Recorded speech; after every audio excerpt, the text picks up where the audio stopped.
Compartmentation and its effect on waterlight integrity. What is compartmentation? Compartmentation is the division of ship's hull into separate sections using waterlight bulkheads, decks, and doors.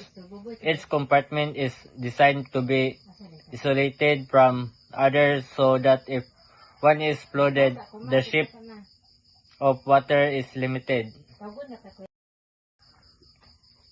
How compartment works? Compartmentation divides a ship into watertight sections using bulkheads and sealed doors. When damage occurs, water enter only one compartment.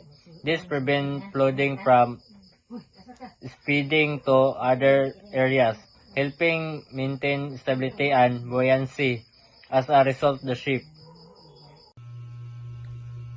For effect on waterlight integrity. Number 1. Limits flooding. Prevent water from spreading to other compartment. Number 2.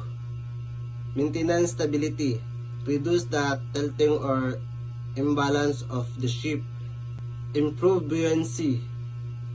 Helps the ship stay afloat even with damage. 4. Increases safety. Give crew more time to respond or evacuate